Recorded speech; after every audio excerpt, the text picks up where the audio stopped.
नमस्कार दोस्तों, मैं चंद्रमणि साहू पीएससी पाठशाला यूट्यूब चैनल में आप सभी का फिर से स्वागत करता हूं। तो दोस्तों, आज का ये जो वीडियो है रसायन विज्ञान का जो टॉपिक हम कर रहे थे, रासायनिक साम्य की गतिक प्रकृति, उत्क्रमणीय अभिक्रिया, अनुत्क्रमणीय अभिक्रिया। आज हम करेंगे इसी का आगे का टॉपिक, रासायनिक साम्यावस्था के क्या क्या नियम होते हैं, उसका नियम क्या है, उसको और सक्रिय मात्रा क्या होता है, सक्रिय द्रव्यमान हम किसे कहते हैं, फिर साम्य स्थिरांक को प्रभावित करने वाले कारक कौन कौन से हैं। तो आज का ये जो वीडियो होगा ये 3 टॉपिक पे रहेगा। तो चलिए दोस्तों स्टार्ट करते हैं आज का हमारा ये वीडियो जो है। सबसे पहला टॉपिक है हमारा रासायनिक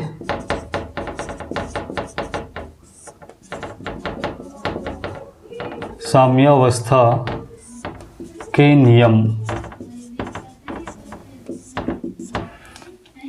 तो रासायनिक साम्यावस्था क्या होता है ये हम लोग पिछले वीडियो में पढ़ चुके हैं। रासायनिक साम्यावस्था में मैंने बताया था कि कोई भी उत्क्रमणीय अभिक्रिया जब रासायनिक साम्यावस्था में होती है तो उस समय अग्र अभिक्रिया और पश्च अभिक्रिया दोनों का जो दर है या जो वेग है वो एक समान होता है। मतलब उस समय अग्र अभिक्रिया और पश्च अभिक्रिया दोनों बराबर वेग से चलती है, तो उसे ही हम क्या कहते हैं, रासायनिक साम्यावस्था। अब आते हैं रासायनिक साम्यावस्था को के नियम क्या है, उसको किस तरीके से हम ज्ञात करेंगे रासायनिक साम्यावस्था को, कि किसी भी रासायनिक अभिक्रिया में साम्यावस्था कितने देर के बाद आएगी या साम्यावस्था स्थिरांक क्या होता है, तो वो अब हम देखेंगे यहाँ पे। तो इसके लिए सबसे पहले हमको जानना है सक्रिय द्रव्यमान। सक्रिय द्रव्यमान या सक्रिय मात्रा क्या होता है, ये हमको पता होना जरूरी है।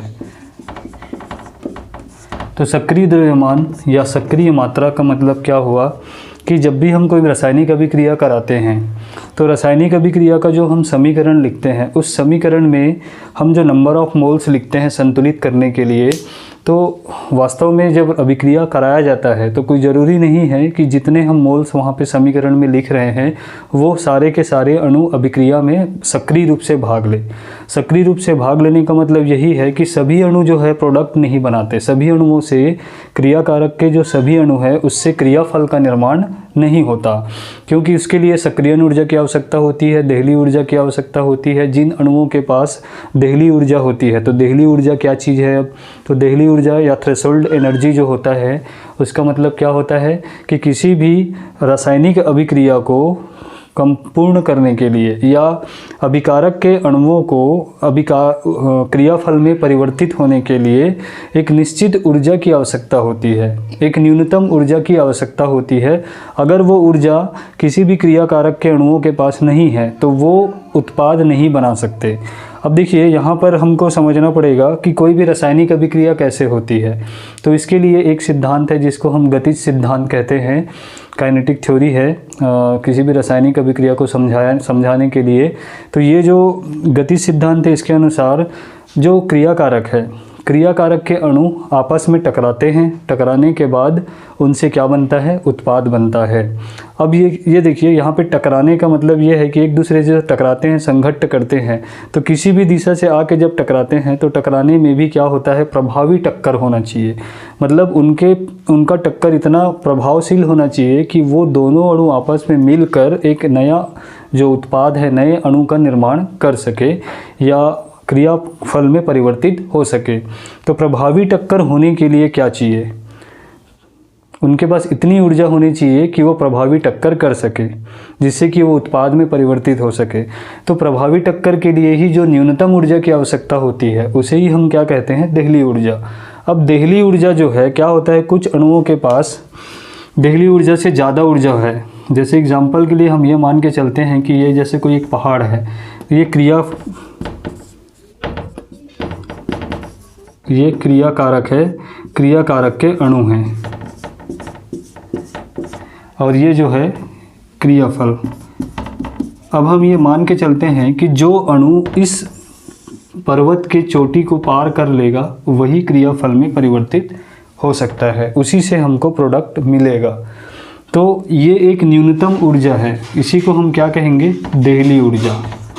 देहली ऊर्जा मतलब क्रियाकारक के अणुओं को क्रियाफल या उत्पाद में परिवर्तित होने के लिए जितनी न्यूनतम ऊर्जा की आवश्यकता होती है उसे ही हम देहली ऊर्जा कहेंगे, या किसी भी अभिक्रिया को संपन्न करने के लिए जो न्यूनतम ऊर्जा की आवश्यकता होती है उसे ही हम क्या कहेंगे, देहली ऊर्जा। अब इसमें क्या होता है, क्रियाकारक के सभी अणुओं की ऊर्जा एक बराबर नहीं होती। किसी के पास ज़्यादा ऊर्जा होता है तो वो ज़्यादा तेज़ी से गति करता है, उसकी गतिज ऊर्जा का जो मान है वो ज़्यादा होता है। तो जिसके पास ज़्यादा गतिज ऊर्जा होगी वो ज़्यादा वेग से टकराएंगे तो उससे प्रभावी टक्कर होगा और वो क्रियाफल में परिवर्तित हो जाएगा। लेकिन कुछ अणु ऐसे होते हैं जिनके पास देहली ऊर्जा भी नहीं होती, मतलब जो ऊर्जा बैरियर है उसको पार करने के लिए जितनी ऊर्जा की आवश्यकता होती है वो ऊर्जा भी नहीं होती। तो ऐसे अणु आपस में जब टकराते भी हैं तो इनका वेग इतना कम होता है कि टक्कर प्रभावी नहीं हो पाता, जो संघट्ट है वो प्रभावी नहीं हो पाता, जिसके कारण उनसे जो है क्रियाफल का निर्माण नहीं हो पाता। कहने का मतलब ये है कि वो उस पर्वत की चोटी को पार नहीं कर पाते, उनके पास उतनी ऊर्जा ही नहीं है कि वो इस पर्वत की चोटी को पार कर सके, इस पहाड़ को पार कर सके और क्रियाफल में परिवर्तित हो सके।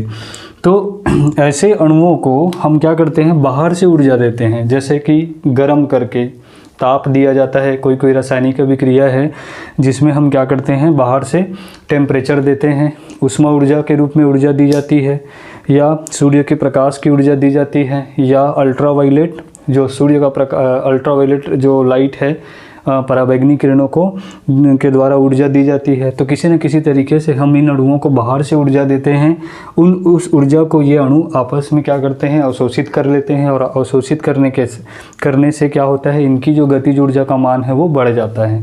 अब गतिज ऊर्जा का मान बढ़ता है तो ये ज़्यादा वेग से टकराते हैं। ज़्यादा वेग से टकराने से क्या होता है कि ये प्रभावी टक्कर कर पाते हैं और क्रियाफल में परिवर्तित हो जाते हैं। तो इस देहली ऊर्जा को इस पर्वत की चोटी को पार करने के लिए, जैसे एग्जाम्पल के लिए ये एक अणु है, इस अणु को यहाँ तक पहुँचने के लिए जितनी ऊर्जा की आवश्यकता है वो इसके पास नहीं है। हम क्या करते हैं, इसको बाहर से ऊर्जा देते हैं तापमान के, उष्मा ऊर्जा के रूप में या विकिरण ऊर्जा के रूप में, और जब इसकी ऊर्जा यहाँ तक इसके बराबर हो जाती है तब ये क्या करता है, प्रभावी टक्कर करता है और क्रियाफल में परिवर्तित हो जाता है। तो ये जो अणु है इसको जितनी ऊर्जा की आवश्यकता पड़ी देहली ऊर्जा को पार करने के लिए, जो ऊर्जा हमने क्या किया, इसको बाहर से दिया था, तो उस ऊर्जा को ही हम क्या कहते हैं, सक्रियण ऊर्जा। क्या कहा जाता है, सक्रियण ऊर्जा। तो सक्रियण ऊर्जा या एक्टिवेशन एनर्जी नाम से समझ में आता है, सक्रिय होने के लिए जो ऊर्जा की आवश्यकता है वो सक्रियण ऊर्जा है। तो सक्रिय होने का मतलब क्या है, देहली ऊर्जा के लिए जितनी ऊर्जा की आवश्यकता होती है वो ऊर्जा इसके पास होनी चाहिए। तो अगर नहीं है तो ये बाहर से या कहीं दूसरे तरीके से ये उस ऊर्जा को प्राप्त करता है, और जो ऊर्जा इसको चाहिए था उसी को हम क्या कहते हैं, सक्रियण ऊर्जा कहते हैं। तो आप देख सकते हैं कि क्रियाकारक के सभी अणु जो है उत्पाद नहीं बना रहे हैं, कुछ ही अणु उत्पाद बनाने का काम करते हैं। तो जो कुछ अणु हैं उसी को हम क्या कहेंगे कि सक्रिय रूप से भाग ले रहे हैं।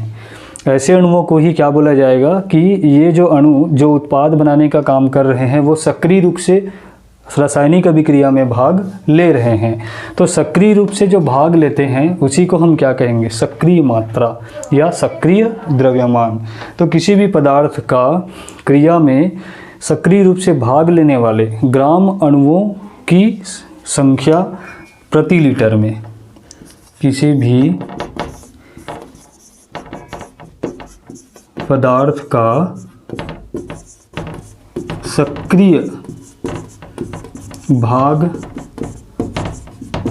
लेने वाले ग्राम अणुओं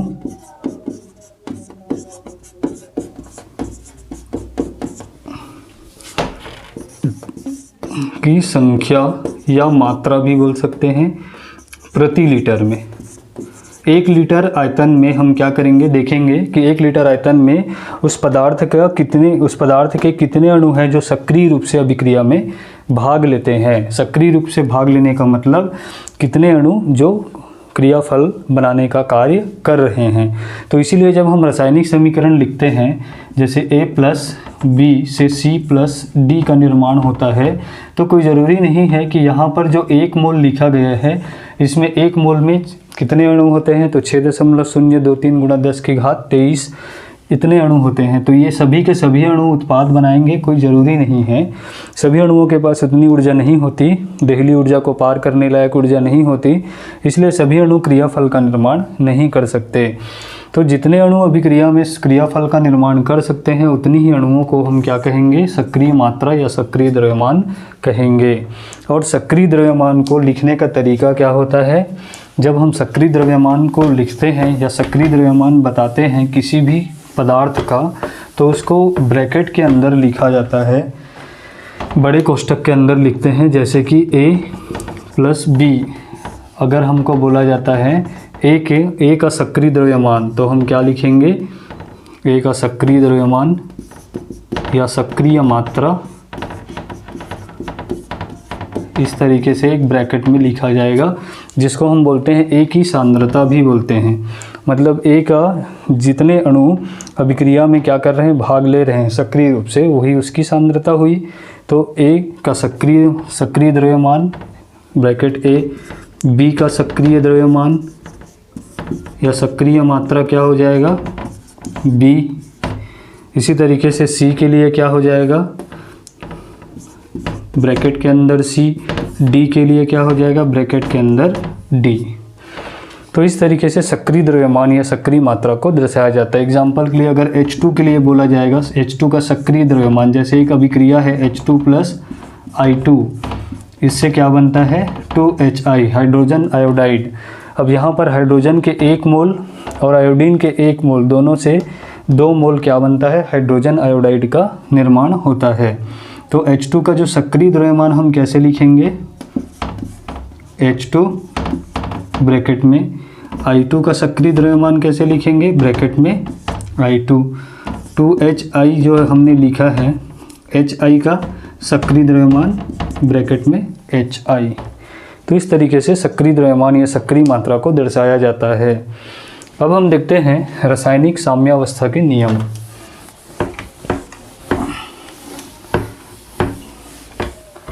तो इसके लिए हम क्या करते हैं, एक रासायनिक अभिक्रिया की कल्पना करते हैं। जैसे कि हम ये मान के चलते हैं A और B 2 क्रिया कारक हैं, जिनसे क्या बनता है, C+D क्रियाफल का निर्माण होता है। और ये एक उत्क्रमणीय अभिक्रिया है, क्योंकि रासायनिक साम्यावस्था हम पढ़ रहे हैं, तो कोई भी रासायनिक अभिक्रिया उत्क्रमणीय अभिक्रिया होगी, तभी उसमें हमको साम्यावस्था देखने को मिलेगा। तो यहाँ पर A+B क्रिया कारक है, C+D क्रियाफल है। ये अग्र अभिक्रिया के लिए है। जब हम पश्च अभिक्रिया के का अध्ययन करेंगे, तब C+D क्या हो जाएगा, क्रिया कारक, और A+B क्या हो जाएगा, क्रियाफल। तो अग्र अभिक्रिया में ये क्रिया कारक है, पश्च अभिक्रिया में C+D क्रिया कारक होंगे। अब हम ये मानते हैं कि माना कि A, B, C और D इन चारों का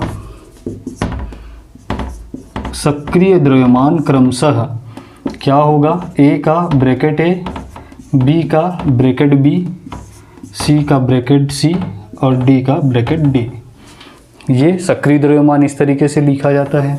मतलब A का जो जितने अणु एक सक्रिय रूप से भाग ले रहे हैं, वो इसमें दर्शाया गया है। ये सक्रिय रूप से भाग लेने वाले अणुओं की संख्या है, ग्राम अणुओं की संख्या प्रति लीटर में। या हम ये बोल सकते हैं A की जो सांद्रता सक्रिय रूप से उत्पाद बनाने में भाग ले रहा है, B की जो सांद्रता सक्रिय रूप से भाग ले रही है अभिक्रिया में, उसको हमने यहाँ पे दर्शाया है। अब हम देखते हैं अभिक्रिया दर। तो सबसे पहले देखेंगे अग्र अभिक्रिया। अग्र अभिक्रिया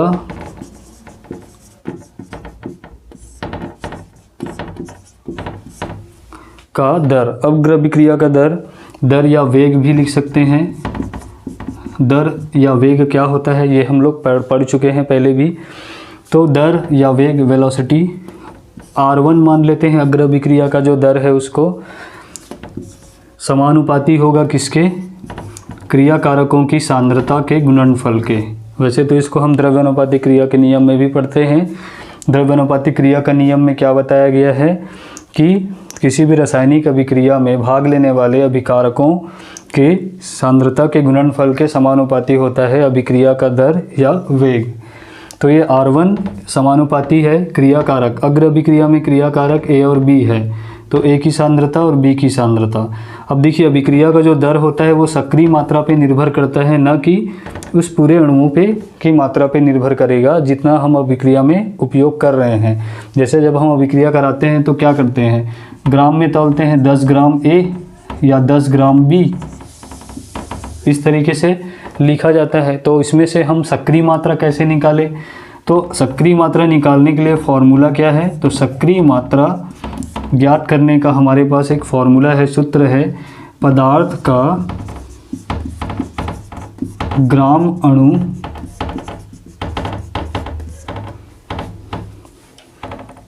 द्रव्यमान बटे कुल आयतन। कुल आयतन में कितने ग्राम अणु पदार्थ का मौजूद है, इससे हम सक्रिय मात्रा निकाल सकते हैं। तो कुल आयतन ये लीटर में है। अब पदार्थ का ग्राम अणु द्रव्यमान कैसे निकालेंगे, तो ग्राम में द्रव्यमान बटे आणविक द्रव्यमान। ग्राम अणु द्रव्यमान को हम W अपॉन क्या लिखते हैं M, जिसमें W क्या होता है, ग्राम में द्रव्यमान। जैसे 10 ग्राम A तो यहाँ पे 10 आ जाएगा। उसके बाद M में क्या आ जाएगा, M क्या है, मॉलिक्यूलर वेट, आणविक द्रव्यमान। जैसे हाइड्रोजन का मॉलिक्यूलर वेट हम 1 लिखेंगे, ऑक्सीजन का हम 16 लिखेंगे मॉलिक्यूलर वेट। इसी तरीके से नाइट्रोजन का 14 और कार्बन का 12, ये जो है मॉलिक्यूलर वेट है, आणविक द्रव्यमान है, वो यहाँ पे लिखा जाएगा। उसके बाद लीटर में आयतन, आयतन जो होगा 1 लीटर, 2 लीटर, 3 लीटर, जितना भी हमको दिया गया है क्वेश्चन में वो यहाँ पे लिखा जाएगा। तो इस तरीके से जैसे हमको अगर बोला गया 10 ग्राम H2 और 20 ग्राम I2 किसी रासायनिक अभिक्रिया के लिए उपयोग किया गया, तो 10 ग्राम I2 जो है इसका सक्रिय द्रव्यमान H2 का अगर हमको निकालना है, तो H2 का सक्रिय द्रव्यमान 10 ग्राम H2 का सक्रिय द्रव्यमान हम कैसे निकालेंगे, तो W हमको दिया है 10, मॉलिक्यूलर वेट होगा, हाइड्रोजन का मॉलिक्यूलर वेट 1 होता है, तो 2 हाइड्रोजन है तो 2 हो जाएगा। आयतन हमको दिया हुआ है, मान लिया जाए 2 लीटर में 10 ग्राम हाइड्रोजन और 2 लीटर में 20 ग्राम आयोडीन को उपयोग किया गया, तब उस कंडीशन में क्या आ जाएगा, आयतन यहाँ पे 2 हो जाएगा और 10/4 आएगा। इसको जब हम डिवाइड करेंगे तो क्या आ जाएगा आंसर, 2.5। ये हमको मिल गया हाइड्रोजन का सक्रिय द्रव्यमान।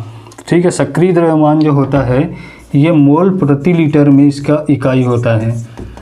सक्रिय द्रव्यमान की इकाई क्या है, मोल प्रति लीटर, क्योंकि ग्राम अणु द्रव्यमान जो है मोलों की संख्या को ही दर्शा रहा है, तो मोलों की संख्या के लिए मोल और लीटर जो है आयतन के लिए। तो इस तरीके से सक्रिय द्रव्यमान ज्ञात करने का ये फॉर्मूला है। इसकी सहायता से हम किसी भी सवाल में अगर हमको पदार्थ का वेट दिया हुआ है तो हम उसका सक्रिय द्रव्यमान इस तरीके से ज्ञात कर सकते हैं।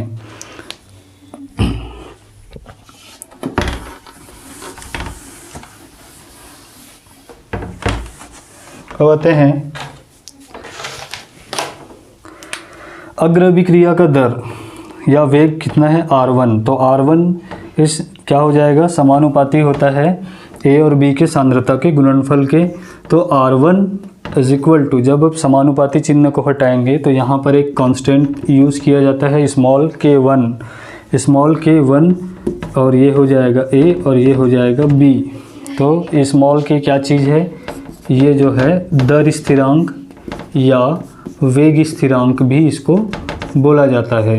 ये एक नियतांक है या स्थिरांक है जिसका मान पूरे अभिक्रिया के दौरान अपरिवर्तित रहता है, इसलिए इसको हम क्या कहते हैं, स्थिरांक कहते हैं। अब दर स्थिरांक या वेग स्थिरांक क्या होता है, ये हम पिछले जो क्लास है रासायनिक बलगतिकी या जो अभिक्रिया का वेग या दर जो वीडियो बनाया है मैंने उसमें दिया हुआ है, आप उसको देखकर इसको समझ सकते हैं।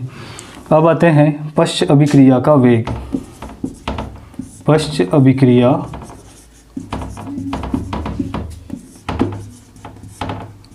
का दर या वेग। पश्च अभिक्रिया कौन सा हुआ? तो पश्च अभिक्रिया के लिए C और D क्या होंगे? क्रियाकारक। A और B क्या होंगे? क्रियाफल। अब हम नीचे वाला जो तीर है इसको देखकर चलेंगे। तो इसके लिए हम दर को मान लेते हैं स्मॉल r2। ये भी समानुपाती होगा किसके? क्रियाकारकों के सांद्रता के गुणनफल के।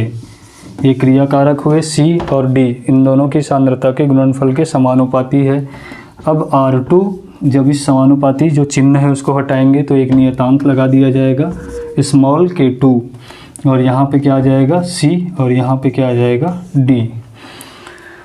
तो k2 क्या चीज़ है? पश्च अभिक्रिया का दर स्थिरांक या वेग स्थिरांक है।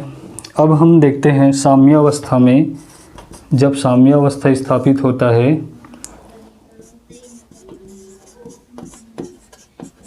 अग्र अभिक्रिया का जो वेग है, अग्र अभिक्रिया का वेग या दर बराबर पश्च अभिक्रिया का वेग या दर। तो अग्र अभिक्रिया का दर R1, पश्च अभिक्रिया का दर R2। मतलब हम क्या लिखेंगे? R1 बराबर R2।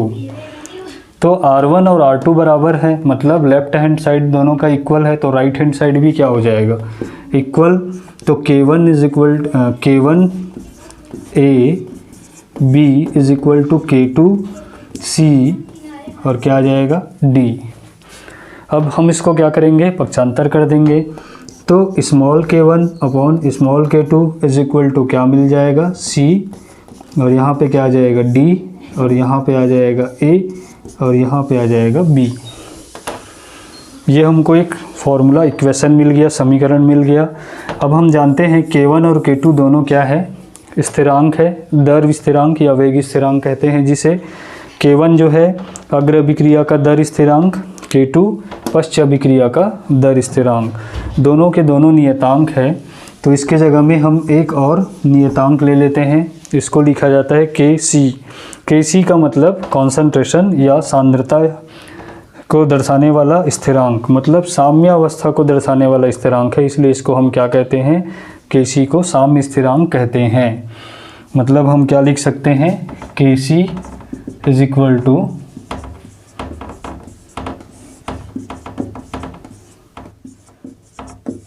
A and B। तो ये हो गया Kc जो होता है, या Kc is equal to small k1 upon small k2। ये चीज़ हम पढ़ चुके हैं कि उत्क्रमणीय अभिक्रियाओं में जो दर स्थिरांक का अनुपात जो होता है, अग्र अभिक्रिया और पश्च अभिक्रिया का जो दर स्थिरांक का अनुपात साम्यावस्था स्थिरांक के बराबर होता है। तो ये Kc क्या चीज़ है? Kc है साम्यावस्था स्थिरांक। ये साम्यावस्था स्थिरांक कहा जाता है। साम्यावस्था स्थिरांक जो होता है, इसी की सहायता से हम किसी भी रासायनिक अभिक्रिया के सफलतापूर्वक वो अभिक्रिया होगी कि नहीं होगी हम बता सकते हैं। K का मान अगर ज़्यादा आता है, इसका मतलब प्रोडक्ट जो है ज़्यादा मात्रा में बन रहा है, प्रोडक्ट की सांद्रता ज़्यादा होगी, तभी Kc का मान ज़्यादा होगा, तब हम बोल सकते हैं कि वो अभिक्रिया सफलतापूर्वक संपन्न हुई। और यदि उत्पाद की सांद्रता या प्रोडक्ट की सांद्रता कम है, मतलब Kc का मान भी कम होगा, या हम ये बोल सकते हैं अगर हमें Kc का मान कम मिलता है तो इसका मतलब उत्पाद की सांद्रता भी कम होगी और वह अभिक्रिया सफलतापूर्वक संपन्न नहीं हुई है। तो Kc की सहायता से हम बताते हैं कि कोई भी रासायनिक अभिक्रिया सफलतापूर्वक संपन्न हुई कि नहीं हुई। दूसरा चीज़, Kc जो होता है वो क्रियाकारक और अभिकारक इन दोनों की सांद्रता पर निर्भर नहीं करता, सिर्फ किस पर निर्भर करता है? ताप पर और अभिक्रिया की प्रकृति पर।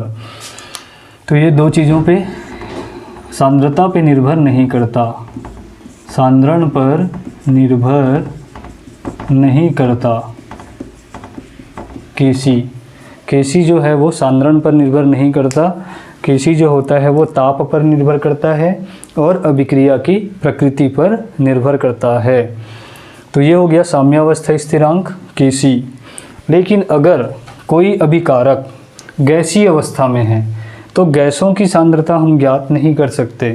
तो इसीलिए क्या किया जाता है कि गैसों की सांद्रता को आंशिक दाब से ज्ञात किया जाता है। जो दाब लगता है, क्योंकि गैसीय अभिक्रियाएं बंद पात्र में होगी, तो उसमें जो दाब होगा उस दाब को नापा जाता है। आंशिक दाब इसलिए बोलते हैं क्योंकि अलग अलग गैसों के द्वारा अलग अलग दाब लगाया जाता है, तो उन अलग अलग गैसों के दाब को हम आंशिक दाब कहते हैं।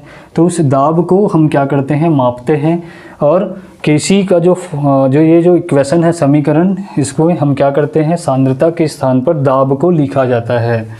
जैसे कि यदि हमारे पास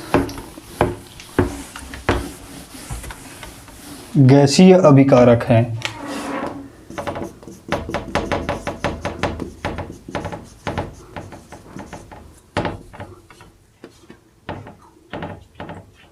अभिक्रिया है,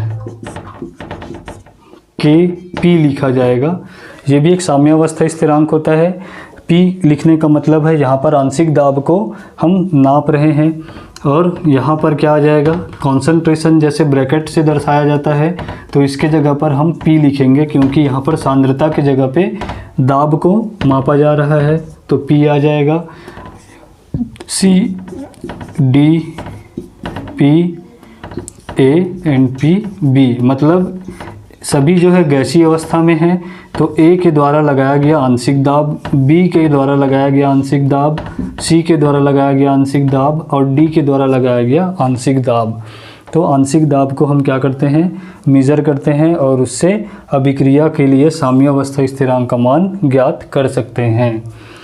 अब उसके बाद यदि हमारे पास अभिक्रिया जो है इसमें नंबर ऑफ मोल्स भी दिए हुए हैं, जैसे उदाहरण के लिए एक अभिक्रिया जिसके हम कल्पना करते हैं N1A N2B,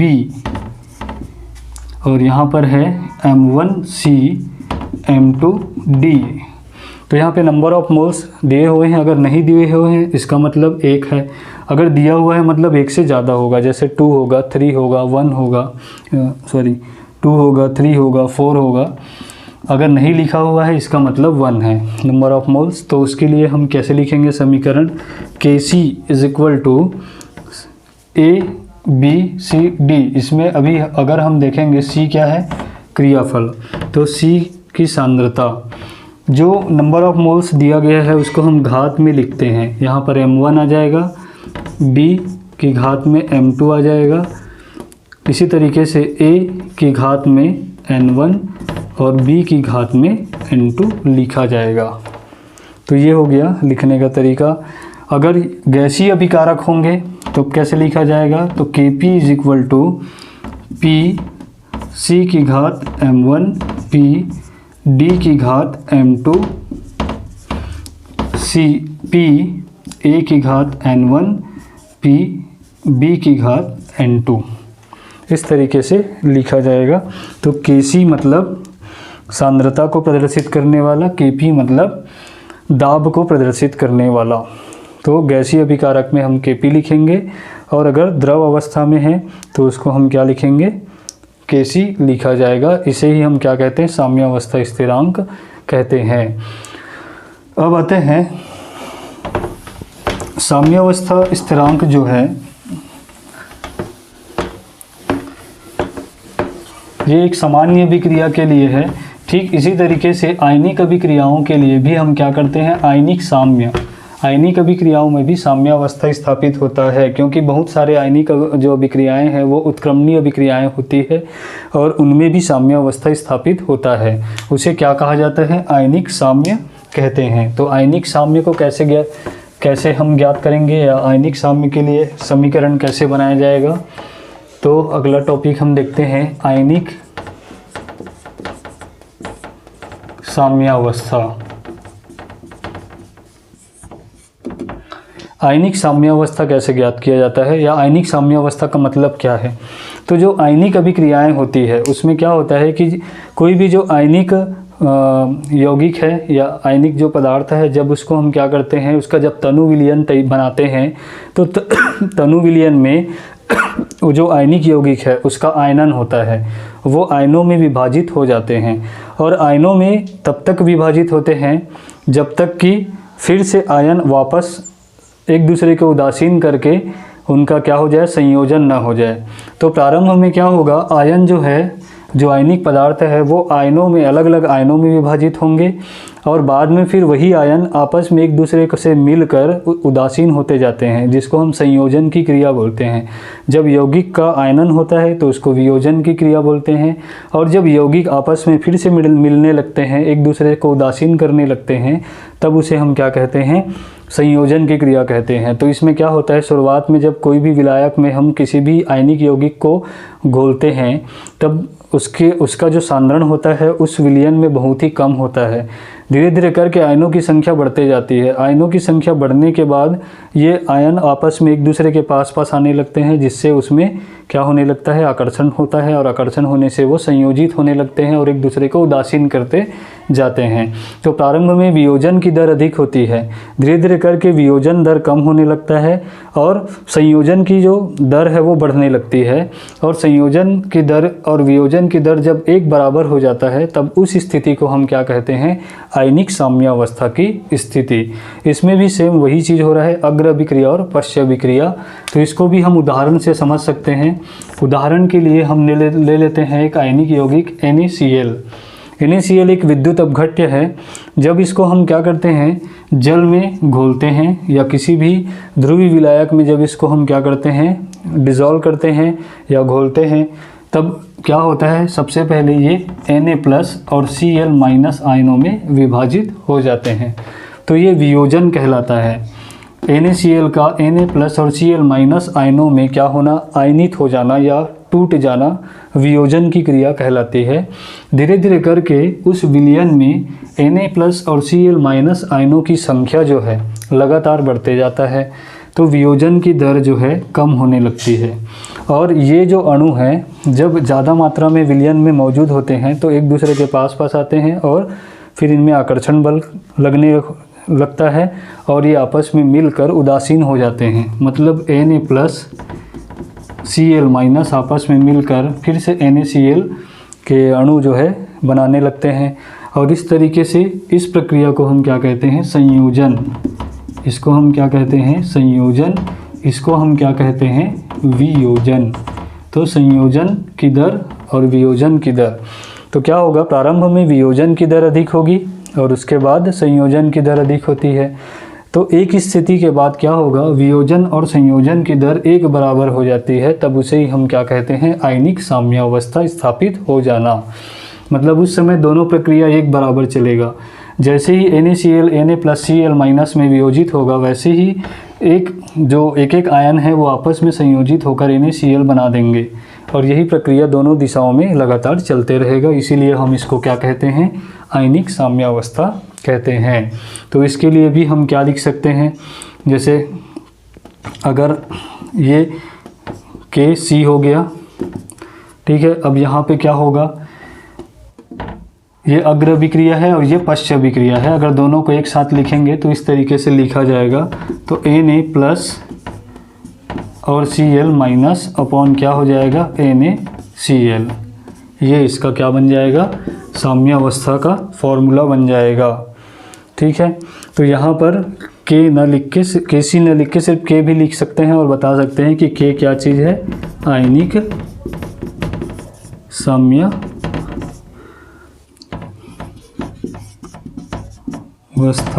स्थिरांक, आयनिक साम्यावस्था स्थिरांक K। तो यहाँ पर देखिए कि जो आयनिक साम्यावस्था स्थिरांक है या जो आयनिक साम्यावस्था है उसको प्रभावित करने वाले कारक कौन कौन से हैं, जिनसे कि आयनिक साम्यावस्था जो है वो प्रभावित हो सकता है। तो प्रभावित होने का मतलब वही है कि कब वियोजन की दर बढ़ जाएगी या कब वियोजन की दर कम हो जाएगी, या संयोजन की दर कब बढ़ेगी, संयोजन का दर कब कम होगा। वैसे सब कुछ निर्भर करता है किस पे, वियोजन पे। तो सबसे पहला जो कारक है वो है तनुता। तनुता, या इसी को हम इंग्लिश में क्या कहते हैं, डाइल्यूशन। डाइल्यूशन या तनुता। तनुता का मतलब है कि विलयन जितना ज़्यादा तनु होगा, तनु विलयन मतलब उसमें विलायक की मात्रा ज़्यादा होगी और विलेय का मात्रा बहुत ही कम होता है। तो यदि हम किसी भी आयनिक जो सॉल्वेंट है या आयनिक विलयन है उसमें विलायक की मात्रा को हम जितना ज़्यादा बढ़ाएंगे उतना ही ज़्यादा क्या होगा, वियोजन होगा। क्योंकि आयतन बढ़ेगा तो जगह ज़्यादा मिलेगा, जगह ज़्यादा मिलने से ये अणु आपस में एक दूसरे से दूर होते जाएंगे, जो आयन है वो, और ज़्यादा मात्रा में क्या होने लगेगा, आयनन होना चालू हो जाएगा और वियोजन की दर बढ़ जाएगी। लेकिन यदि किसी भी विलयन की तनुता अगर कम है, आयनिक विलयन की तनुता अगर हम कम करते हैं तो स्पेस कम मिलेगा, जगह कम मिलेगा। ये जो पॉजिटिव और नेगेटिव जो आयन है ये पास पास आएंगे और एक दूसरे से आकर्षण बल से बंधने लगेंगे, जिससे संयोजन होगा। तो संयोजन की दर बढ़ जाएगी और वियोजन का दर कम हो जाएगा। तो पहला फैक्टर हुआ तनुता। तो तनुता बढ़ाने से वियोजन की दर बढ़ती है। दूसरा फैक्टर है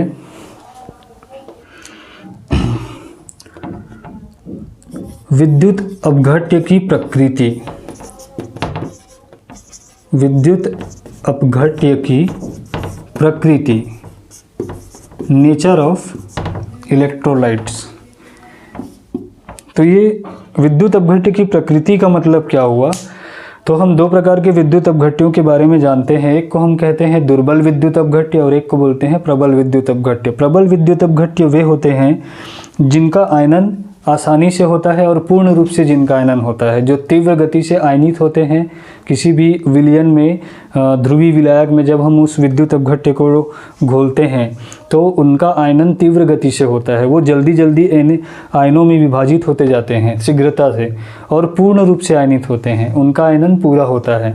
तो ऐसे हम आयनिक यौगिक को हम क्या कहेंगे? प्रबल विद्युत अपघट्य। तो जाहिर सी बात है, प्रबल विद्युत अपघट्य अगर है तो वियोजन की दर अधिक होगी, वियोजन का दर अधिक होगा तो क्या होगा? संयोजन भी अधिक होगा, जिससे साम्यावस्था शीघ्र ही स्थापित हो जाएगी। लेकिन यदि विद्युत अपघट्य दुर्बल है, दुर्बल विद्युत अपघट्य का मतलब क्या हुआ?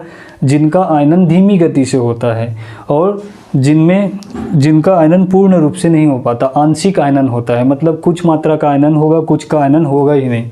तो उसमें क्या होगा? वियोजन दर कम होगा, संयोजन दर भी कम होगा और जो आयनिक साम्यावस्था है आने में बहुत ही ज़्यादा समय लगेगा। तो विद्युत अपघट्य की प्रकृति पर भी निर्भर करता है आयनिक साम्य। तीसरा जो फैक्टर है ताप या टेम्परेचर। यदि हम ताप को बढ़ाएंगे, जैसे NaCl नमक का सॉल्यूशन है, तो नमक का सॉल्यूशन इसका हम ताप बढ़ाएंगे तो वियोजन दर बढ़ जाता है। तेज़ी से क्या होते हैं? अणु जो है वियोजित होने लगते हैं, जिसके कारण क्या होता है? वियोजन दर बढ़ जाता है तो संयोजन दर भी बढ़ता है और साम्यावस्था शीघ्र स्थापित हो जाती है। चौथा जो फैक्टर है उसे हम विलायक की प्रकृति, विलायक की प्रकृति। तो विलायक की प्रकृति या नेचर ऑफ सॉल्वेंट, विलायक जो है उसकी प्रकृति पे कैसे निर्भर करता है? तो जिन विलायकों का डाइलेक्ट्रिक कांस्टेंट जो होता है, परावैद्युतांक बहुत ही ज़्यादा होता है, उन विलायकों में आयनिक यौगिकों का आयनन शीघ्रता से होती है, मतलब वो आसानी से आयनित हो जाते हैं। ऐसे विलायकों को हम ध्रुवीय विलायक भी कहते हैं। ध्रुवीय विलायक मतलब जो विलायक स्वयं आयनों में विभाजित हो सके, जैसे H2O ये जो है H+ और OH- आयनों में विभाजित हो जाते हैं। तो ऐसे विलायकों को हम क्या कहेंगे? ध्रुवीय विलायक। और इनका डाइलेक्ट्रिक कांस्टेंट ज़्यादा होता है, जिससे कि विद्युत अपघट्य आसानी से इसमें आयनित हो जाते हैं। तो इनमें आयनन शीघ्रता से होगा। तो जैसे उदाहरण के लिए जल एक अच्छा विलायक है विद्युत अपघट्यों के लिए, क्योंकि विद्युत अपघट्य जो है आसानी से इसमें आयनित हो जाएंगे, वियोजन का दर अधिक होगा, जिससे कि शीघ्रता से साम्यावस्था स्थापित हो जाएगा। तो ये 4 कारक है, 4 फैक्टर है जो आयनिक साम्यावस्था को प्रभावित करते हैं। तो यहाँ से भी एग्ज़ाम में क्वेश्चन पूछा जा सकता है, तो इसको हमें याद रखना है। तनुता, विद्युत अपघट्य की प्रकृति, ताप हो गया और विलायक की प्रकृति। अब आते हैं साम्यावस्था स्थिरांक को प्रभावित करने वाले कारक कौन कौन से हैं। ये तो हो गया आयनिक साम्य को प्रभावित करने वाले कारक। अब हम देखेंगे जो एक सामान्य उत्क्रमणीय अभिक्रियाएं होती है उनमें जो साम्यावस्था स्थिरांक, जो अभी हमने समीकरण में देखा था Kc, साम्यावस्था स्थिरांक,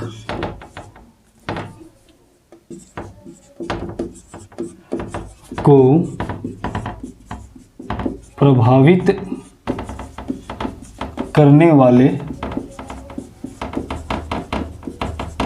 कारक या फैक्टर, कौन कौन से ऐसे फैक्टर है, कौन कौन से ऐसे कारक है जो साम्यावस्था स्थिरांक मतलब Kc को परिवर्तित कर सकते हैं या साम्यावस्था को क्या करते हैं, प्रभावित करते हैं। स्थिरांक भी लिखने की ज़रूरत नहीं है, साम्यावस्था को प्रभावित करने वाले कारक बोल सकते हैं। साम्यावस्था जल्दी आएगा या साम्यावस्था की दिशा किधर होगी, इन सब चीज़ों को प्रभावित करने वाले कारक कौन कौन से हैं। तो जब हम साम्यावस्था के बारे में पढ़ रहे थे तो उस समय मैंने बताया था कौन कौन सी ऐसी विशेषताएं होती है साम्यावस्था में।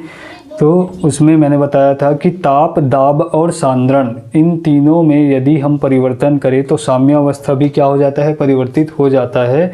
और यदि ताप, दाब और सांद्रण को नियंत्रित कर लें तो हम साम्यावस्था की दिशा को बदल सकते हैं, रासायनिक अभिक्रिया की दिशा को ही बदल सकते हैं। तो ये तो 3 फैक्टर हमको यहीं पे पता चल गया कि ताप, दाब और सांद्रण जो है प्रभावित करने वाले कारक हैं। इसके बारे में सबसे पहले किसने बताया था, तो इसके बारे में बताया था एक रसायनज्ञ है जिनका नाम है ली सातेलिए सन 1884 में बताया कि साम्यावस्था को प्रभावित करने वाले कारक कौन कौन से हैं। इसी तरीके से बाद में सन 1886 में एफ ब्रॉन जो साइंटिस्ट है, इन्होंने क्या किया था, एक अलग सिद्धांत के रूप में इसका प्रतिपादन किया था, साम्यावस्था को प्रभावित करने वाले कारक। तो ये 2 हमको डेट और नाम याद रखना है जो साम्यावस्था को प्रभावित करने वाले कारक के लिए जो सिद्धांत बताए थे। तो देखते हैं क्या है इसका सिद्धांत। तो इसमें बताया था ली सातेलिए के सिद्धांत के अनुसार कोई भी उत्क्रमणीय अभिक्रिया में स्थापित साम्यावस्था पर ताप, दाब और सांद्रण को परिवर्तित करने से क्या होता है, साम्यावस्था उस दिशा में अग्रसर होती है जिससे कि इस परिवर्तन का समायोजन किया जा सके। कहने का मतलब ये है कि जब हम कोई भी परिवर्तन करते हैं किसी भी रासायनिक अभिक्रिया में और वह जो उत्क्रमणीय रासायनिक अभिक्रिया साम्यावस्था में है, तो जैसे ही हम परिवर्तन करते हैं साम्यावस्था क्या हो जाती है, भंग हो जाती है।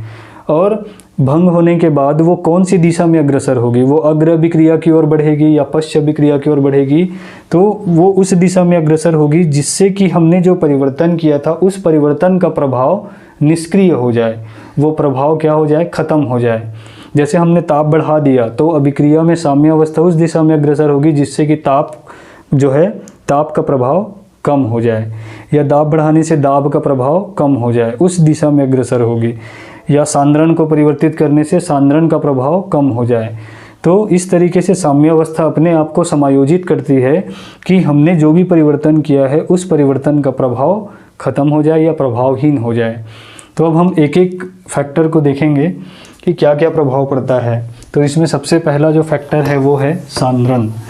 तो किसी भी रासायनिक अभिक्रिया जो साम्यावस्था में है उस पर सांद्रण में परिवर्तन का क्या प्रभाव पड़ता है। तो सांद्रण का क्या प्रभाव पड़ता है, तो जब हम किसी रासायनिक अभिक्रिया या उत्क्रमणीय रासायनिक अभिक्रिया जो साम्यावस्था में स्थित है ना, उसके किसी एक अभिकारक के सांद्रता को यदि हम बढ़ा देते हैं तो साम्य उस दिशा में अग्रसर होती है जिससे कि उस अभिकारक की सांद्रता क्या हो जाए, कम हो जाए, या उस अभिकारक की सांद्रता का जो प्रभाव है वो प्रभावहीन हो जाए। जैसे उसको हम उदाहरण से समझ सकते हैं, अमोनिया निर्माण की जो हैबर विधि है,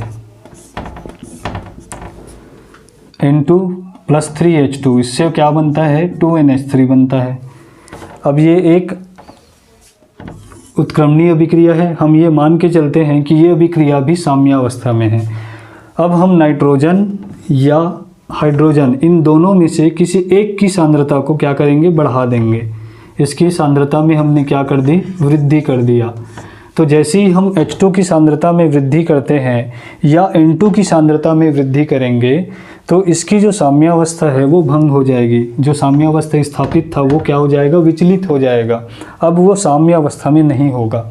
तो जैसे ही साम्यावस्था भंग होती है या विचलित हो जाती है तो वो अपनी दिशा को क्या करेगा, परिवर्तित करेगा। मतलब किसी एक दिशा की ओर वो बढ़ेगा, या तो अग्र अभिक्रिया की ओर या पश्च अभिक्रिया की ओर। तो वो कौन सी दिशा में स्थापित होगी, जिससे कि हाइड्रोजन की जो सांद्रता है वो कम हो जाए। जब हाइड्रोजन की सांद्रता हमने बढ़ा दिया तो वो कोशिश ये करेगा कि इसकी जो वृद्धि हुई है वो वृद्धि कम हो जाए, इसकी सांद्रता कम हो जाए। जैसे इसकी सांद्रता कम होगी इसका प्रभाव फिर कम हो जाएगा और फिर से साम्यावस्था स्थापित हो जाएगी। तो ये कब हो सकता है, तो हाइड्रोजन की सांद्रता को कम करने का एक ही तरीका है कि हमने जो एक्स्ट्रा बाहर से जो हाइड्रोजन एक्स्ट्रा जो और मिलाया है इसमें, वो किस में परिवर्तित हो जाए, अमोनिया में। यदि ये अमोनिया में परिवर्तित हो जाएगा तो हाइड्रोजन की सांद्रता क्या हो जाएगी, कम हो जाएगी। तो अगर ज़्यादा से ज़्यादा हाइड्रोजन अमोनिया में परिवर्तित होने लगेगा, इसका मतलब क्या होगा, अग्र अभिक्रिया का वेग बढ़ जाएगा। यही चीज़ अगर नाइट्रोजन के साथ करेंगे तो भी होगा। यदि नाइट्रोजन की सांद्रता को बढ़ा देंगे तो अब नाइट्रोजन की सांद्रता को कम करने की कोशिश करेगा, साम्यावस्था स्थापित। नाइट्रोजन ज़्यादा से ज़्यादा नाइट्रोजन को हमको किस में परिवर्तित करना पड़ेगा, अमोनिया में। तो फिर से अग्र अभिक्रिया का वेग क्या हो जाएगा, बढ़ जाएगा। तो जब भी हम सीधा सीधा हम ये बोल सकते हैं कि क्रिया कारकों की यदि हम सांद्रता में वृद्धि करेंगे तो ज़्यादा से ज़्यादा मात्रा में क्या बनेगा, उत्पाद बनेगा। तो उस अभिक्रिया का जो दर है वो बढ़ जाएगा और तब तक बढ़ा रहेगा जब तक कि फिर से दोनों अभिक्रियाओं का वेग बराबर ना हो जाए। फिर से मतलब दोनों की सांद्रताएं इक्वल ना हो जाए, फिर से साम्य अवस्था स्थापित ना हो जाए, तब तक ये प्रोसेस चलता रहेगा।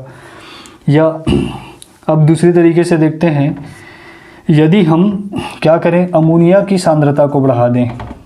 हमने क्या किया, अमोनिया बाहर से मिला दिया, तो जब इसकी सांद्रता बढ़ जाएगी तो फिर से साम्यावस्था भंग हो जाएगा। अब साम्यावस्था को पुनः स्थापित करने के लिए वो कौन सी दिशा में अग्रसर होगा, इसकी सांद्रता को कम करने की कोशिश करेगा। तो इसकी सांद्रता कैसे कम होगा, अमोनिया यदि किस में परिवर्तित हो जाए, नाइट्रोजन और हाइड्रोजन में, तो इसकी सांद्रता तो कम होगी ही होगी, प्लस इसकी सांद्रता भी बढ़ जाएगी। तो बहुत ही जल्दी क्या हो जाएगा, फिर से दोनों बराबर हो जाएंगे और साम्यावस्था स्थापित हो जाएगा। तो इस तरीके से हम देख सकते हैं कि जिस सांद्रता को जिधर हम बढ़ाएंगे उस अभिक्रिया का दर जो है वो बढ़ जाता है। तो अगर हम अमोनिया की सांद्रता बढ़ाएंगे तो पश्च अभिक्रिया का वेग बढ़ जाएगा और ज़्यादा मात्रा में हमको नाइट्रोजन और हाइड्रोजन मिलने लगेगा। यदि हम नाइट्रोजन या हाइड्रोजन की सांद्रता बढ़ाएंगे तो अग्र अभिक्रिया का वेग बढ़ जाएगा।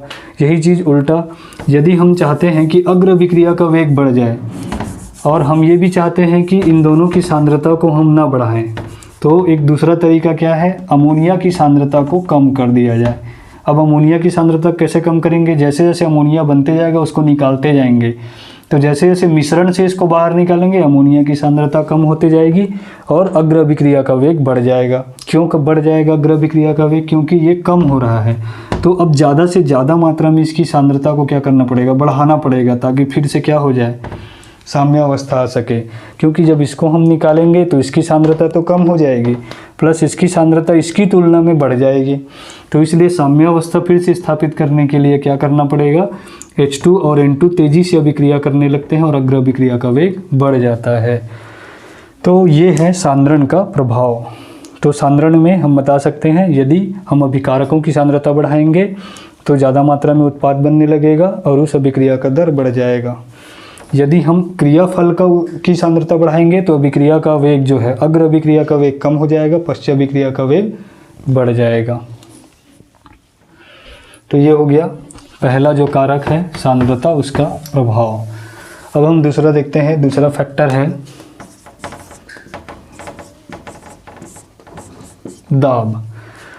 तो दाब का प्रभाव क्या पड़ता है, तो दाब का प्रभाव सिर्फ गैसीय अभिक्रिया में होगा, या गैसीय अभिकारक है, गैसीय क्रियाफल है, तभी हमको दाब का प्रभाव देखने को मिलेगा। तो इसमें क्या होता है, जब हम किसी रासायनिक अभिक्रिया में दाब को बढ़ाते हैं तो साम्य उस दिशा में अग्रसर होती है जिधर आयतन कम हो।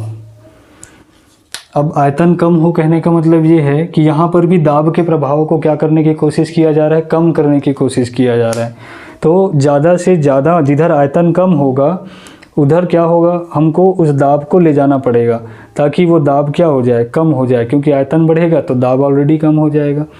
तो इस तरीके से क्या होता है, हम क्या करेंगे, यहाँ पर देखेंगे आयतन किधर कम होता है। जैसे उदाहरण के लिए N2+3H2 ये गैसीय अभिक्रिया है, तो इसमें 2NH3 का निर्माण होता है।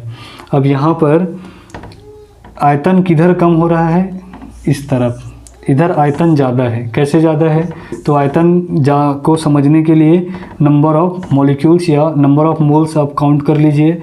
इधर है 4 मोल और इधर है सिर्फ 2 मोल, मतलब इसके 3 अणु और इसका 1 अणु आपस में मिलकर 2 अणु क्या बनाते हैं, अमोनिया का निर्माण करते हैं। मतलब जैसे जैसे अमोनिया बनते जाएगा आयतन कम होते जाएगा, क्योंकि अणुओं की संख्या कम होते जा रही है।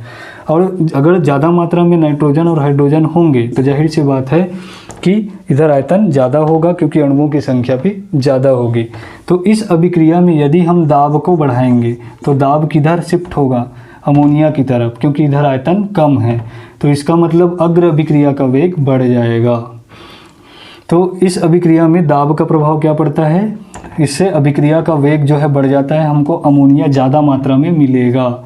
इस अभिक्रिया के वेग को अगर हम बढ़ाना चाहते हैं, हम चाहते हैं ज़्यादा से ज़्यादा अमोनिया जल्दी से जल्दी बने, तो आपको क्या करना पड़ेगा, दाब को बढ़ाना पड़ेगा। जैसे ही हम दाब को बढ़ाएंगे ज़्यादा मात्रा में अमोनिया बनने लगता है, क्योंकि साम्यावस्था शीघ्र स्थापित करने के लिए वो जिधर आयतन कम है उस तरफ शिफ्ट हो जाती है, जिससे क्या होता है, ज़्यादा मात्रा में अमोनिया बनने लगता है। तो इसका वही है, दाब के प्रभाव को निष्क्रिय करना। तो निष्क्रिय कैसे होगा दाब का प्रभाव, जब हम दाब बढ़ाएंगे तो इधर अणु ज़्यादा है तो दाब इधर ज़्यादा लगेगा, इधर अणु कम है तो इधर दाब कम लगेगा। तो ज़्यादा अणुओं को कम अणुओं में परिवर्तित करने की कोशिश करेगा कौन, साम्य अवस्था, ताकि जल्दी से जल्दी साम्य स्थापित हो सके और दाब का प्रभाव कम हो सके। तो इसलिए अग्र अभिक्रिया का वेग बढ़ जाता है। और यदि हम आंशिक दाब की बात करें, यदि हम ये देखें तो इसमें पश्च अभिक्रिया का वेग जो है दाब बढ़ाने पर कम होगा। यदि आप दाब बढ़ाएंगे तो पश्च अभिक्रिया का वेग कम हो जाएगा। क्यों कम हो जाएगा, क्योंकि दाब जब बढ़ाया जाता है तो साम्य अवस्था हमेशा उस दिशा में अग्रसर होती है जिधर आयतन कम हो रही हो। तो इसमें आयतन जो है उल्टा बढ़ रहा है पश्च अभिक्रिया में। तो यदि हम दाब बढ़ाएंगे तो पश्च अभिक्रिया का वेग कम हो जाएगा, अग्र अभिक्रिया का वेग बढ़ जाएगा। इसी को हम दूसरे तरीके से और दूसरे एग्जाम्पल जैसे N2 + O2 में देखें तो यहाँ पर क्या होता है, 2NO का निर्माण होता है। अब यहाँ पर देखिए कि नंबर ऑफ मोल्स 2, यहाँ पर भी 2, मतलब दोनों तरफ आयतन बराबर है। तो आयतन जब बराबर है तो इस पर दाब का कोई प्रभाव नहीं पड़ेगा। इसी तरीके से H2 + I2 है, इसमें अगर आप हम दाब लगाएंगे तो इस पर भी दाब का कोई प्रभाव नहीं पड़ेगा। तो ये चीज़ हमको ध्यान रखना है कि कोई भी अभिक्रिया में नंबर ऑफ़ मोल्स कितने हैं वो आप काउंट कर लीजिए, बराबर है तो दाब का कोई प्रभाव नहीं पड़ेगा। लेकिन अगर डिफरेंट है, दोनों तरफ अलग अलग है, तो आपको ये देखना है कि किधर आयतन कम हो रहा है, मतलब नंबर ऑफ़ मोल्स कम है, उस तरफ क्या होगा, साम्यावस्था शिफ्ट करेगा, स्थापित होगा, उस तरफ अग्रसर होगा। जैसे PCl5 है, PCl5 से क्या बनता है, PCl3 और Cl2 बनता है। तो इधर नंबर ऑफ मोल्स 2 है, इधर 1 है। इसमें अगर हम दाब बढ़ाएंगे तो रिवर्स प्रोसेस चालू हो जाएगा, मतलब अग्र अभिक्रिया का वेग कम हो जाएगा और पश्च अभिक्रिया का वेग बढ़ जाएगा। तो ये क्या होगा, पश्च अभिक्रिया का वेग बढ़ जाएगा, मतलब हमको उत्पाद कम मिलेगा, कम मात्रा में उत्पाद बनेगा। PCl3 और Cl2 जो है वापस PCl5 में कन्वर्ट होने लगेंगे। तो इस अभिक्रिया में दाब का कोई फ़ायदा नहीं है, दाब बढ़ाने का। इस अभिक्रिया में हमको दाब को कम करना पड़ेगा, क्योंकि आयतन इधर कम है, इधर ज़्यादा है। तो ये हो गया दाब का प्रभाव। अब आते हैं तीसरा फैक्टर, ताप। ताप का प्रभाव क्या है, तो यदि हम किसी रासायनिक अभिक्रिया जो साम्यावस्था में स्थित है उसमें अगर हम ताप बढ़ाएंगे तो ताप का प्रभाव ऊष्माशोषी और ऊष्माक्षेपी अभिक्रिया पर निर्भर करता है। ताप के कारण यदि हम ताप बढ़ाते हैं तो साम्यावस्था उस दिशा में अग्रसर होगी जिससे कि ताप का प्रभाव कम हो जाए। ताप का प्रभाव कैसे कम होगा, तो जो ऊष्माशोषी अभिक्रिया है वो क्या करेगा, ऊष्मा को शोषित कर लेगा, जिससे ताप का प्रभाव कम हो जाएगा। क्योंकि जो हमने ऊष्मा दिया था उस ऊष्मा को वो शोषित कर लिया, जिससे कि क्या हो जाएगा, उसका प्रभाव कम हो जाएगा। लेकिन यदि ऊष्माक्षेपी है, ऊष्माक्षेपी में क्या होता है, ऑलरेडी पहले से ही वो ऊष्मा उत्सर्जित कर रहा है, उसको हम और ऊष्मा देंगे तो उसका निगेटिव इफेक्ट पड़ेगा। मतलब वहाँ पर उस ऊष्मा को अवशोषित करने के बजाय वो उत्सर्जित ही कर रहा है, और उसको हम अलग से और ऊष्मा देंगे तो उसका क्या हो जाएगा, वेग जो है तो इसका मतलब क्या हुआ कि यदि हम ताप को बढ़ाते हैं तो किसी भी रासायनिक अभिक्रिया जो साम्यावस्था में है उसमें साम्य जिधर ऊष्माशोषी अभिक्रिया हो रही है उस दिशा में अग्रसर होगी, क्योंकि ऊष्माक्षेपी अभिक्रिया में तो क्या होता है, ऊष्मा का उत्सर्जन हो जाता है। तो ऊष्मा का उत्सर्जन होने के कारण अगर हम उसको बाहर से और ऊष्मा देंगे तो वो उस पर निगेटिव इफेक्ट पड़ेगा और अभिक्रिया का दर क्या हो जाएगा, कम हो जाएगा। तो हम क्या करते हैं, जब ताप बढ़ाते हैं तो हम ये देखेंगे कि कौन सी अभिक्रिया ऊष्माशोषी है और कौन सी अभिक्रिया ऊष्माक्षेपी है।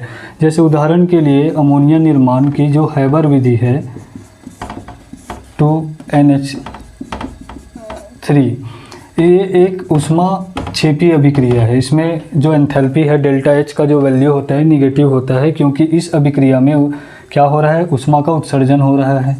ये ऊष्माक्षेपी अभिक्रिया है, एक्सोथर्मिक रिएक्शन है, ठीक है। इसमें ऊष्मा उत्सर्जित हो रहा है, मतलब हम किसके बारे में बता रहे हैं, अमोनिया निर्माण के बारे में बता रहे हैं। मतलब अग्र अभिक्रिया क्या है, ऊष्माक्षेपी है। मतलब जब नाइट्रोजन और हाइड्रोजन आपस में मिलते हैं तो इस अभिक्रिया में ऊष्मा का उत्सर्जन होता है और अमोनिया का निर्माण होता है। तो ये अगर ऊष्माक्षेपी है तो जाहिर सी बात है जब अमोनिया का वियोजन होगा नाइट्रोजन और हाइड्रोजन में तो यहाँ पर ऊष्मा का क्या हुआ था, उत्सर्जन। तो यहाँ पर क्या होगा, ऊष्मा का अवशोषण। तो ये क्या हो जाएगा, ऊष्माशोषी अभिक्रिया होगा। तो यदि इस अभिक्रिया में हम ताप को बढ़ाएंगे तो ताप बढ़ाने पर क्या होगा, साम्य उस दिशा में अग्रसर होगी जिससे कि ताप का प्रभाव क्या हो सके, कम हो सके। तो ताप का प्रभाव कब कम होगा, जब उसको कोई एब्जॉर्ब कर लेगा, अवशोषित कर लेगा। कौन अवशोषित करेगा उसको अवशोषित करने वाले कौन है, पश्च अभिक्रिया के द्वारा। यहाँ पर तो क्या हो रहा है, ऊष्मा का उत्सर्जन हो रहा है। तो यहाँ पर क्या होगा, पश्च अभिक्रिया जब चलेगी तब ताप का क्या होगा, अवशोषण होगा, ऊष्मा का अवशोषण होगा। तो जाहिर सी बात है कि ये पश्च अभिक्रिया का वेग क्या हो जाएगा, बढ़ जाएगा।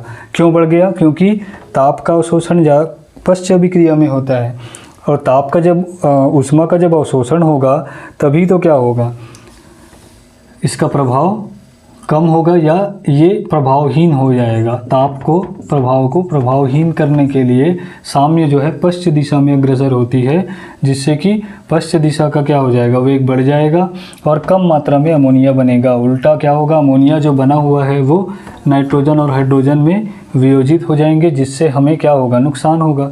क्योंकि ये अभिक्रिया हम इसीलिए करा रहे हैं ताकि ज़्यादा से ज़्यादा मात्रा में हमको अमोनिया प्राप्त हो सके, जबकि यहाँ पे उल्टा हो रहा है। ताप बढ़ा रहे हैं तो पश्च अभिक्रिया का वेग बढ़ेगा, क्योंकि पश्च अभिक्रिया ऊष्माशोषी है, अग्र अभिक्रिया ऊष्माक्षेपी है। तो हमको ये चीज़ को ध्यान रखना है, अगर किसी रासायनिक अभिक्रिया में अग्र अभिक्रिया ऊष्माशोषी हुआ तो उसमें ताप बढ़ाने से हमको क्या होगा, फ़ायदा होगा, ज़्यादा मात्रा में उत्पाद बनेगा। लेकिन यदि अग्र अभिक्रिया ऊष्माक्षेपी है तो उसमें ताप को बढ़ाने से क्या होगा, पश्च अभिक्रिया का वेग बढ़ेगा, जिससे कि उत्पाद कम मात्रा में बनने लगेगा। तो ये हो गया ताप का प्रभाव। चौथा है उत्प्रेरक का प्रभाव। तो उत्प्रेरक का किसी भी रासायनिक अभिक्रिया जो कि साम्यावस्था में है उसमें कोई प्रभाव नहीं पड़ता। क्यों नहीं पड़ता, क्योंकि जब उत्प्रेरक हम मिलाते हैं अभिक्रिया में तो वो अग्र अभिक्रिया और पश्च अभिक्रिया दोनों को एक समान रूप से प्रभावित करता है। मतलब दोनों का वेग एक समान रूप से बढ़ेगा, जिससे क्या होगा, साम्यावस्था की साम्य स्थिति में कोई परिवर्तन नहीं होगा। लेकिन दोनों अभिक्रिया अगर ज़्यादा तेज़ी से होगी, शीघ्रता से संपन्न होगी, तो साम्य जो है जल्दी स्थापित हो जाएगा। तो उत्प्रेरक का उपयोग करने से साम्यावस्था शीघ्र ही स्थापित हो जाती है, लेकिन उसकी स्थिति में परिवर्तन नहीं होता। मतलब वो अग्र या पश्च की ओर विचलित नहीं होती। तो इस तरीके से हम बोल सकते हैं कि उत्प्रेरक का साम्यावस्था पे कोई प्रभाव नहीं पड़ता। 5वें नंबर पे आते हैं अक्रिय गैस। अक्रिय गैस मिलाने पर साम्यावस्था में क्या प्रभाव पड़ता है। तो अक्रिय गैस मिलाने पर साम्यावस्था में क्या प्रभाव पड़ेगा, ये 2-3 चीज़ों पे निर्भर करता है। सबसे पहला चीज़ तो ये गैसीय अभिकारकों के लिए है, जो गैसीय अभिक्रिया है उसी में अक्रिय गैस का प्रभाव पड़ेगा। तो जैसे हम एक अभिक्रिया ले लेते हैं N2+3H2, ये एक गैसीय अभिक्रिया है, इसमें अमोनिया का निर्माण हो रहा है। अब यहाँ पर देखिए अक्रिय गैस मिलाने पर 2 कंडीशन होंगे, 2 स्थितियाँ होगी। यदि हम स्थिर आयतन में स्थिर स्थिर आयतन में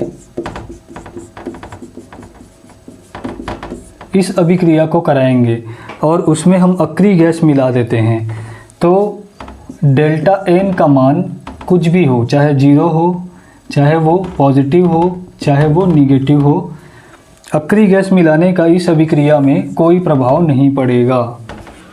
अब डेल्टा एन क्या चीज़ है? तो डेल्टा एन जो होता है वो नंबर ऑफ मोल्स, क्रियाफलों के मोलों की संख्या ऋण क्रियाकारकों के कुल मोलों की संख्या, इन दोनों का अंतर जो होता है उसे ही हम क्या कहते हैं? डेल्टा एन कहते हैं। जैसे इस अभिक्रिया में डेल्टा एन का मान क्या होगा?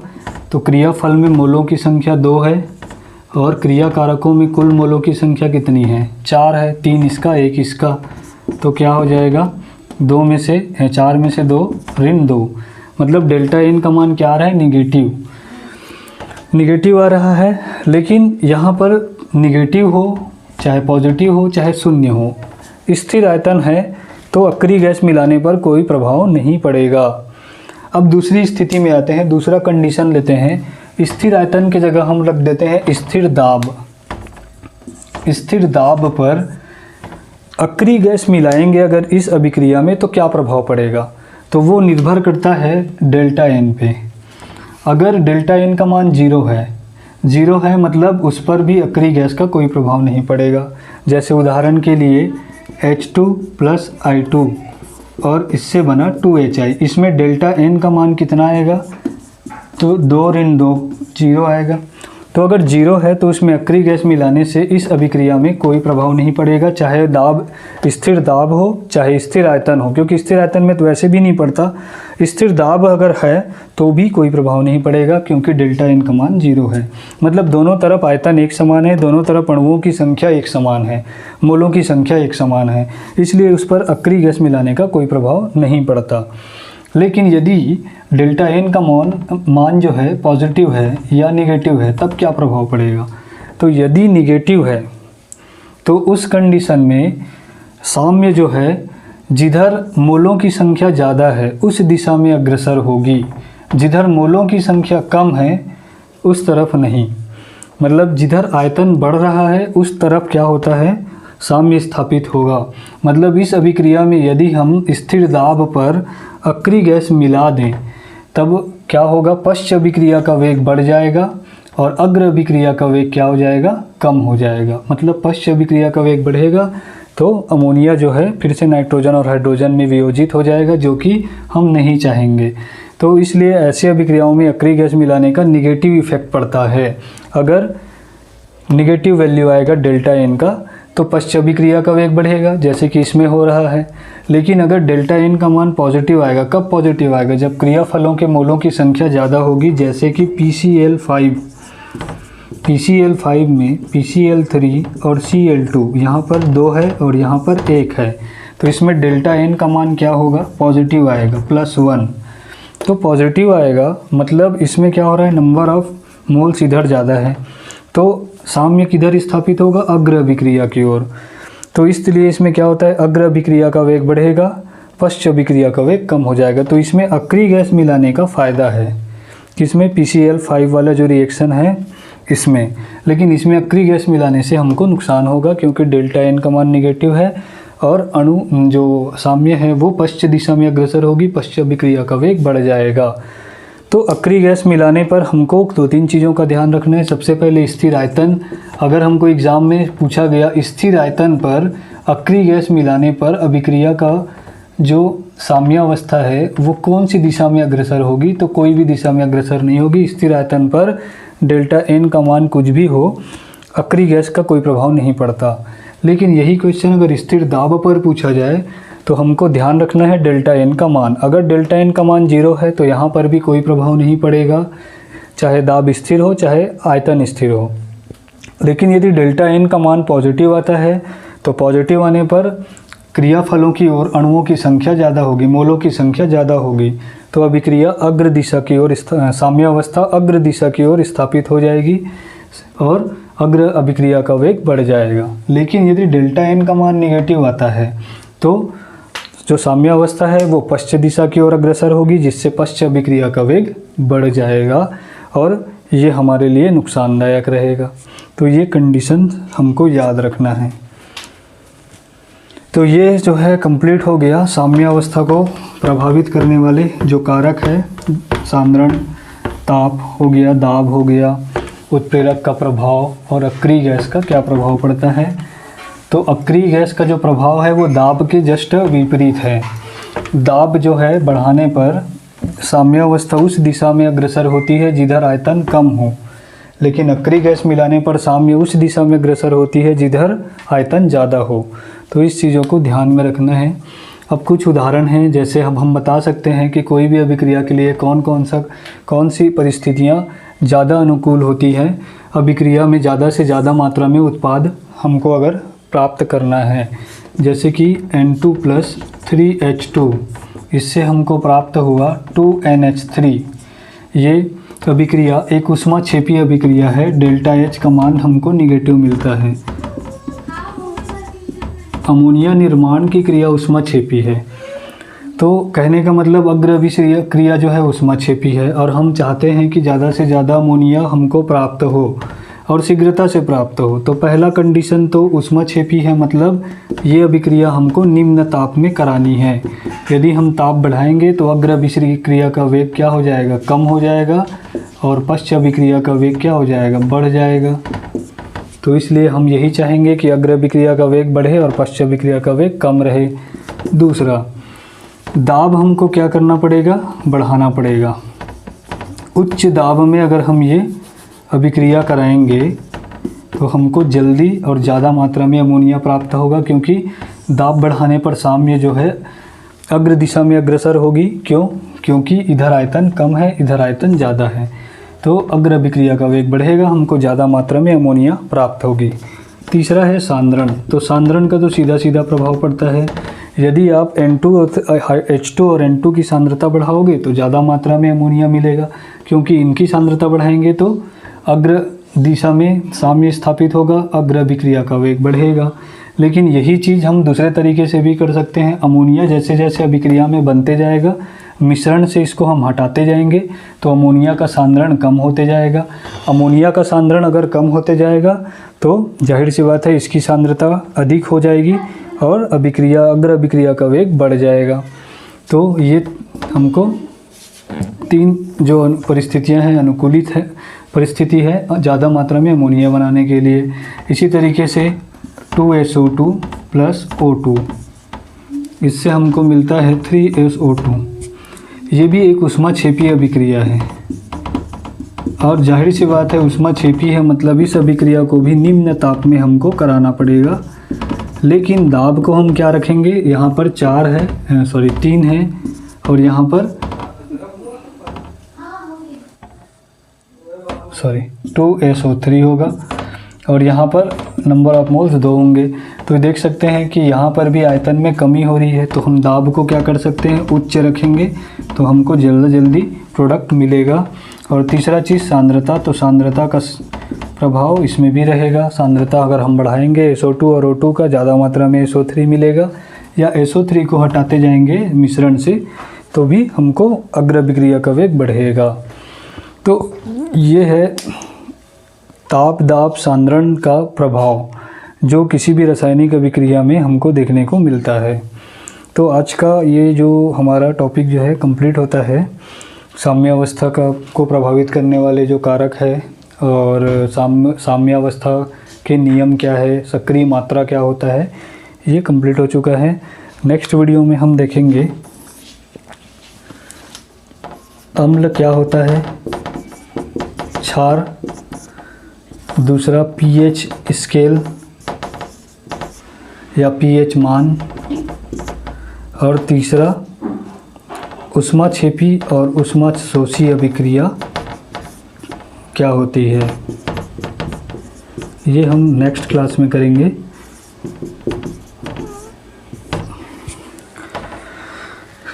तो आज का क्लास हम यहीं समाप्त करते हैं।